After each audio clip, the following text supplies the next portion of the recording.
Hi there, my friends. Welcome back to Torment, Tides of Numenera. And, yeah, we're here. We have opened the mall. In the Temple of Chila. We're ready to go to the heart of the bloom. And, well, why? Yeah. Let's go. I'm going. Let's go. Sacrifice the head of the construct. Waits for prey.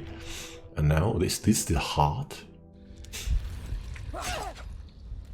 What's going on there? What do you hit? Some echoes fighting each other. And a man named Vonician. Or no, a woman? No, the man before you emanates gloom. His body is emaciated. And though he's quite tall, his hunched posture makes him appear shorter. The bags under his eyes are black and pouched, and his lips are almost comically downturned. Most of the time his body is nearly transparent. Though he fades in and out of view, terror describes every line in his body, every sidelong glance. He sees you approaching and flinches.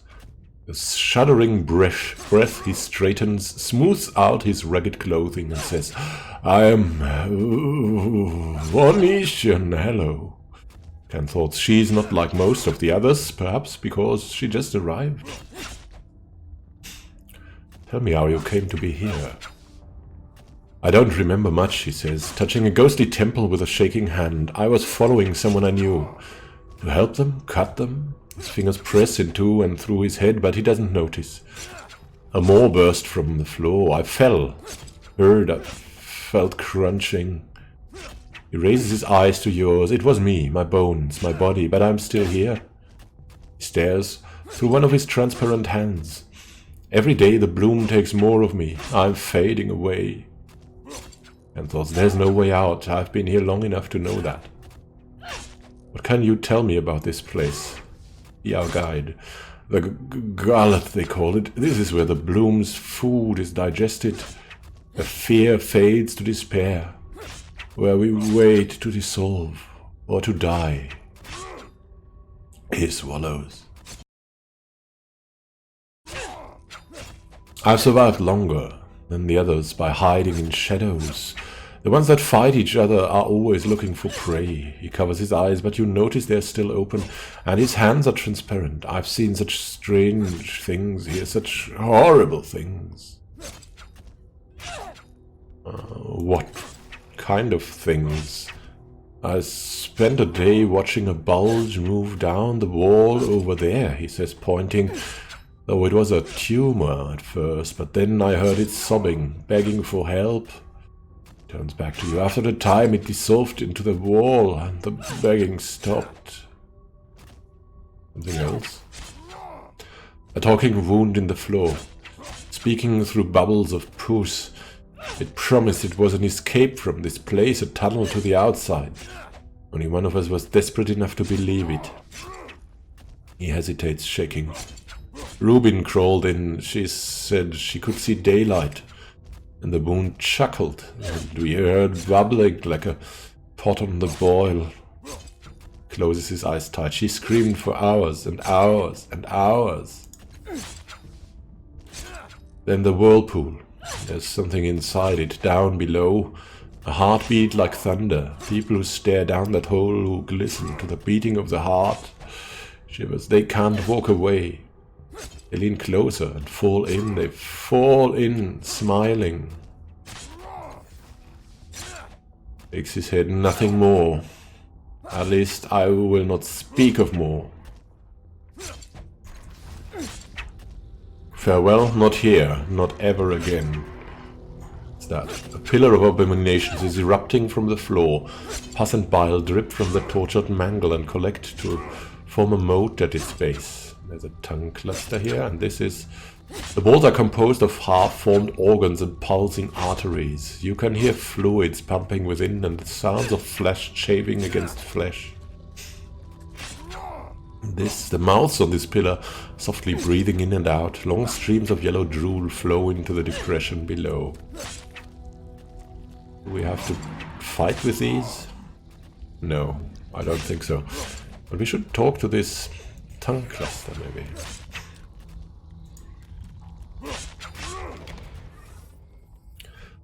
A cluster of bloom tongues sways before you. These are much like the ones you encountered in the trade post, but this time the hissing and buzzing voices of the bloom are eager and impatient, worming their way into your mind. Somehow the bloom is trying to establish a connection on its own without the aid of the amulet.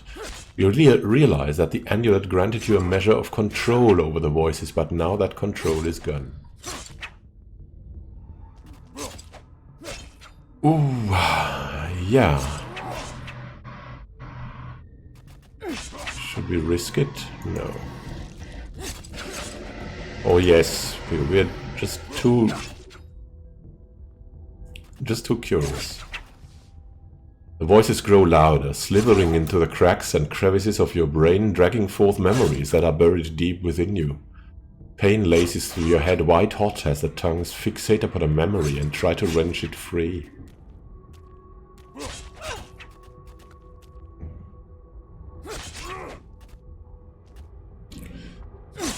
We'll break your connection to the tongues. You try to drive the whispering voices out of your head, but it's too late. They chitter and hiss in every corner of your mind. You cannot escape them, you cannot even move. We'll break it. You summon the tidal energy within you and push the agonizing pain into the tongues. At once their voices turn to shrieks and hisses of rage. They twist and writhe, the ground shakes. Their fury spent. The bloom tongues sag against each other and their voices fade to feeble whispers. You may be able to seize control of them now, but it will be harder without the amulet. We could do it. Callisti could try it. Yeah, let's do it ourselves. You reach across the barrier that separates your consciousness from that of the tongues. They try to resist, but your mind is stronger, and you silence them. As long as you maintain your connection, they are yours to command. This cluster of tongues is another tiny locus of the bloom's consciousness, extending throughout this chamber. Beyond that, their influence fades, but they control most of what happens here, and now by extension, so do you.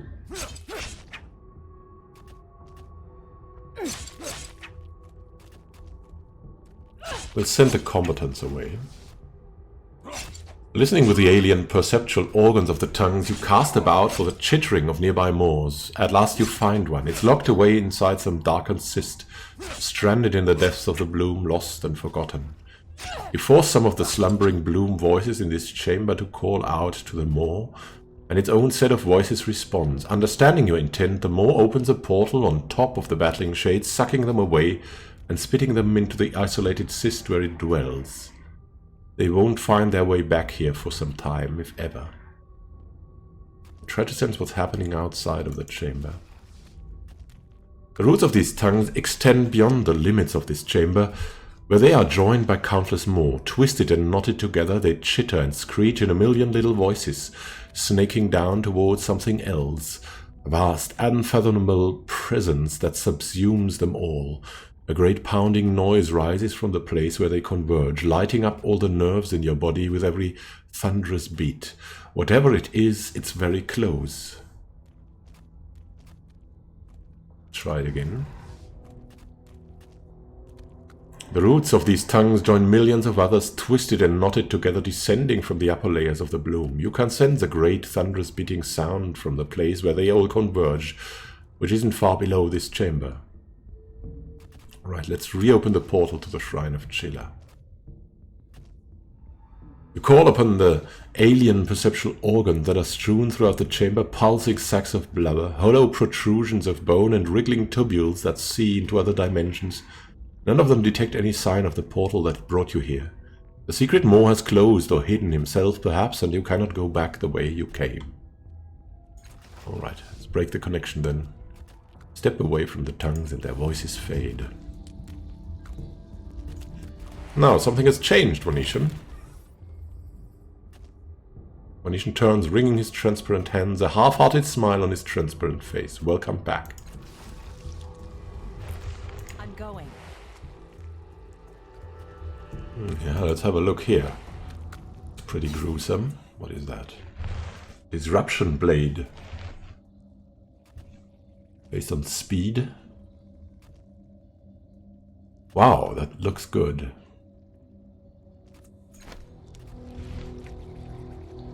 Also, the refined Fleetfoot moss looks pretty good.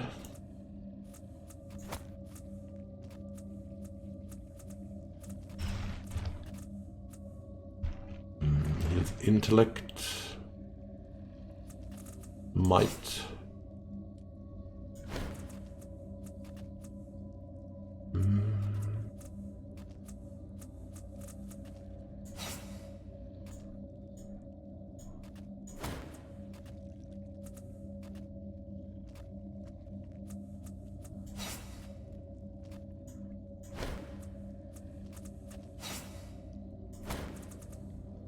Let us distribute some items, as I think it could be a good idea.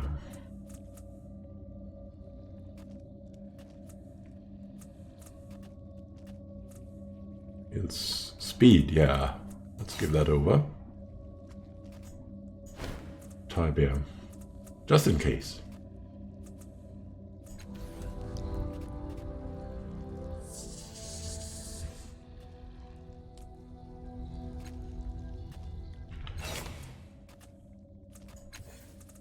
What can Tybit do?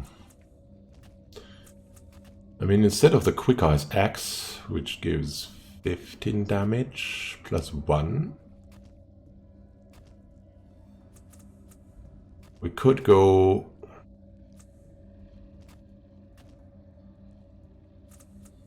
for the Disruption Blade, which gives 8 damage and plus 4. 15 plus 1, now there's 16 with 1 effort. And this thing is 12 with 1 effort and a debuff. And we've got 17 with 2 effort, and the Disruption Blade gives 16 with 2 effort. So with 2 effort, it's about the same. This also confers bleeding.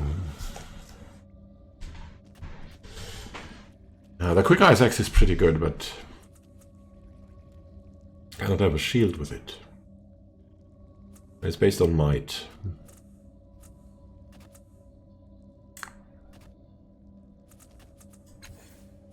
We can stay with that for now, I think. The healing sword may be better, but only on critical hits it heals something. Well, that's also not that great.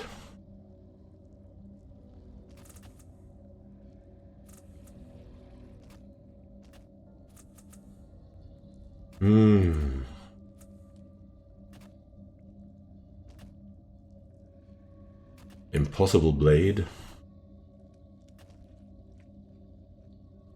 Might be better.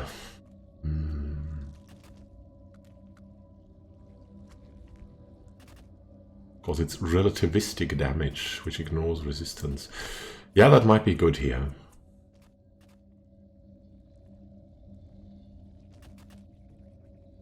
The Psychic Guard. We could give that over.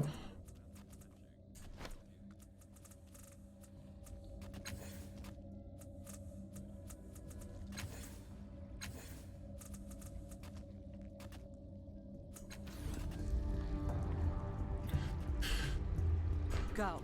Let's continue our way here, eh? Fluid pumps through the giant viscera. Occasionally a larger shape will pass through one of them and you dimly hear a gurgling sound or a soft moan. There's a Murden here, what? Shadowy Murden. The down of this Murden is patchy and streaked with its abhuman blood. Glassy eyes filled with hatred stare at you and its beak dribbles foam. It cradles a rugged bundle fiercely to its chest. As you approach, the Murden blasts a field of static into your mind. You involuntarily step back, unable to get any closer to the creature. Unlike other Murdens you've encountered, the mental blast of this one is not just annoying, it's actively painful. The Murden is clearly in a feral, desperate state. Its glassy eyes suggest delirium or madness. Perhaps this has somehow intensified its psychic abilities. How did you get here, Murden? Murden shakes its head angrily, as if to show that it doesn't know and doesn't care. It spits and hisses, warning you not to come closer. That bundle you're holding. Waving you away, the Murden clucks its beak and hisses in agitation, and it clutches the ragged bundle even tighter against its body. Push through the psychic noise to get closer to the Murden.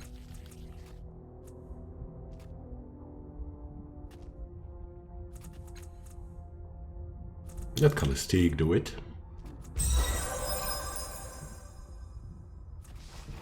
The Murden's mental shrieking batters your mind, but somehow you are able to overcome the pain to step closer to the Murden. You can reach out and touch it from here. The Murden's beak opens and closes, snapping at you in a desperate attempt to hold you off. With one hand it tries to conceal its cloth bundle behind its back. You'll knock it unconscious. You hold the creature by the greasy down of its neck and deliver a quick punch to the base of its skull. Its static field immediately dissipates and the Murden goes limp in your hands. It releases its grip on the ragged bundle it was trying to hide. Search that thing. Synth egg. You unwrap the ragged cloth bundle that the Murden was trying to hide from you. Inside you find an egg-shaped object of pearly white synth. When your hand brushes against it, you hear cheerful music. You also find something that looks like an adorably fuzzy head mounted atop a metal cylinder. The head is alive and appears to be dozing. What? Take both items. The candy dispenser. This egg-shaped object is made of pearly white synth. The moment you touch it, a lively tune begins to play in your mind, and the egg adheres to your hands, preventing you from accidentally dropping it. Search him again. Murden's pockets are filled with gobbets of raw bloom meat that have been gnawed and spat out. Its disgusting strips of flesh are intermixed with a few worthless trinkets that no one besides a Murden would find valuable. And the candy dispenser. This rectangular device is topped with the head of a furry, vaguely feline creature. The head appears to be dozing. Occasionally it makes soft cooing sounds in its sleep. We'll leave the Murden alone. God, oh, is the bloom something of a child? What strange hints we have here. What is that? A wall of bones grows jagged and sharp, covered with tiny protrusions that would rip bare flesh. This thing? Fluid pumps through the giant viscera. Yeah, I've seen that. This fat, blubbery flesh is soft and yielding, threatening to suck you down if you try to wade through it.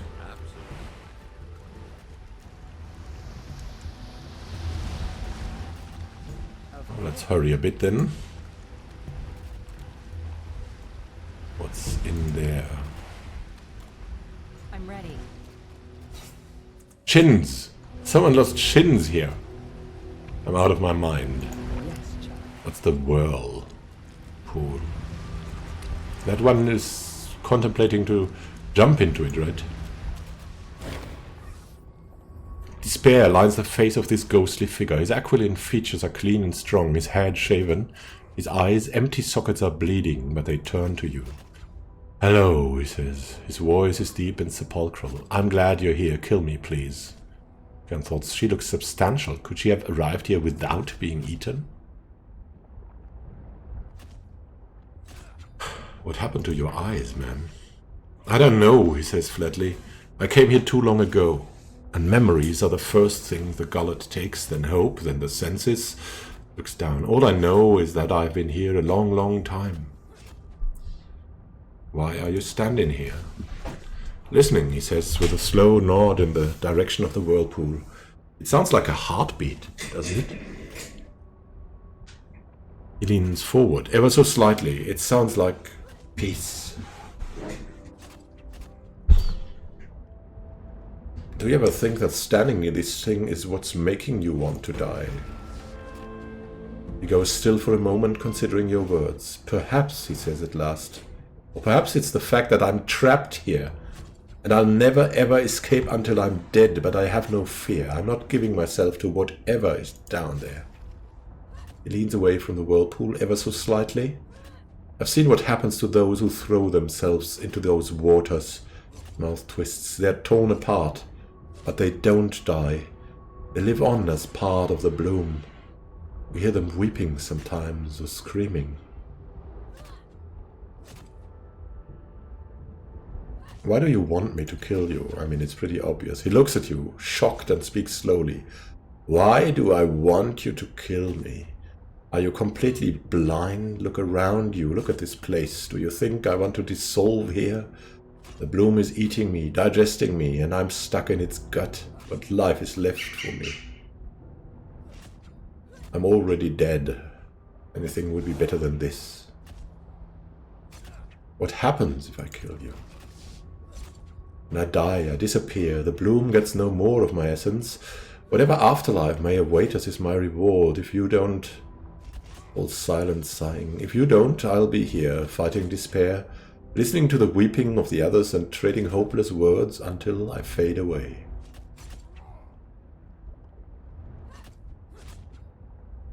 You shouldn't be so willing to throw away your life. There's hope if we manage to beat the bloom. Aha. Really, he says, with a scornful smile. A thread of blood spills from an eye socket, and he wipes it, leaving a blurred arc of crimson across his cheekbone. My life is over, stranger. The bloom is digesting me, and I can't escape. Nothing I do here will matter. So tell me, why shouldn't I throw away my life, as you put it? What value does it have down here? What would you have me wait for?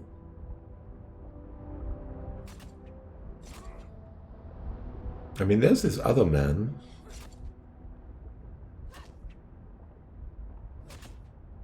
You aren't alone down here. Why don't you join the others and fight your way out? Have you seen the others? Most of them are wild beasts. The rest are losing their minds. No, stranger, there's no hope for us, no future. Only the horror you see before you.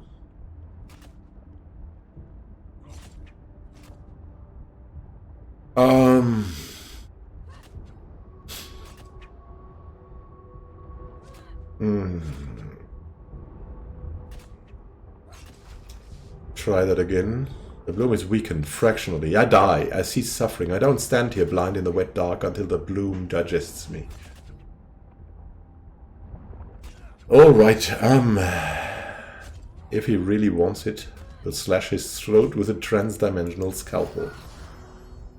As the blade passes through his flesh, a look of surprise crosses his face. The scalpel cuts deeply into his insubstantial trachea.